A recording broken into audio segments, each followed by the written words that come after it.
ನಮಸ್ಕಾರ ಸ್ನೇಹಿತರೆ, ಇಂದಿನ ವಿಡಿಯೋದಲ್ಲಿ ಕೂದಲು ದಪ್ಪವಾಗಿ, ಉದ್ದವಾಗಿ ಮತ್ತು ಆರೋಗ್ಯಕರವಾಗಿ ಬೆಳೆಯಲು ಸಹಾಯ ಮಾಡುವ ಕೆಲವು ಸರಳ ಅಭ್ಯಾಸಗಳ ಬಗ್ಗೆ ತಿಳಿದುಕೊಳ್ಳೋಣ.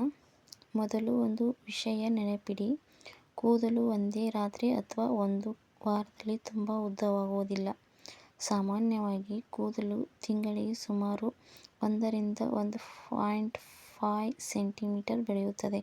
ಆದ್ದರಿಂದ ತಾಳ್ಮೆ ಮತ್ತು ನಿರಂತರ ಆರೈಕೆ ಮುಖ್ಯ. ಮೊದಲು ಸಲಹೆ: ಪೌಷ್ಟಿಕ ಆಹಾರ ಸೇವಿಸಿ. ನಮ್ಮ ಕೂದಲಿಗೆ ಪ್ರೋಟೀನ್, ಕಬ್ಬಿಣ, ವಿಟಮಿನ್ ಮತ್ತು ಖನಿಜಗಳು ಬೇಕಾಗುತ್ತವೆ. ಆದ್ದರಿಂದ ಮೊಟ್ಟೆ, ಹಾಲು, ಬೇಳೆಕಾಳುಗಳು, ಹಸಿರು ಸೊಪ್ಪು, ಹಣ್ಣುಗಳು ಮತ್ತು ಒಣ ಹಣ್ಣುಗಳು ಆಹಾರದಲ್ಲಿ ಸೇರಿಸಿಕೊಳ್ಳಿ.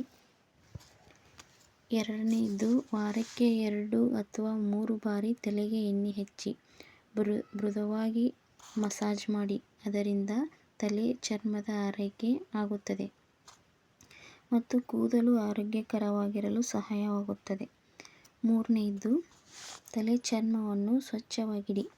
ನಿಮ್ಮ ಕೂದಲಿನ ಪ್ರಕಾರಕ್ಕೆ ಹೊಂದುವ ಮೃದುವಾದ ಶಾಂಪೂ ಬಳಸಿ. ಅತಿಯಾಗಿ ಶಾಂಪೂ ಮಾಡುವ ಅಗತ್ಯವಿಲ್ಲ, ಆದರೆ ತಲೆ ಚರ್ಮವನ್ನು ಸ್ವಚ್ಛವಾಗಿಡುವುದು ಮುಖ್ಯ. ನಾಲ್ಕನೆಯದು, ಸಾಕಷ್ಟು ನೀರು ಕುಡಿಯಿರಿ. ದೇಹಕ್ಕೆ ನೀರು ಕಡಿಮೆಯಾದರೆ ಚರ್ಮ ಮತ್ತು ಕೂದಲಿನ ಆರೋಗ್ಯದ ಮೇಲೂ ಪರಿಣಾಮ ಬೀಳಬಹುದು. ಈ ಮಾಹಿತಿ ನಿಮಗೆ ಇಷ್ಟವಾದರೆ ವಿಡಿಯೋಗೆ ಲೈಕ್ ಮಾಡಿ, ನಿಮ್ಮ ಪ್ರಶ್ನೆಗಳನ್ನು ಕಮೆಂಟ್ನಲ್ಲಿ ಬರೆಯಿರಿ ಮತ್ತು ಇಂತಹ ಉಪಯುಕ್ತ ಮಾಹಿತಿಗಾಗಿ ನಮ್ಮ ಚಾನಲನ್ನು ಫಾಲೋ ಮಾಡಿ. ಧನ್ಯವಾದಗಳು.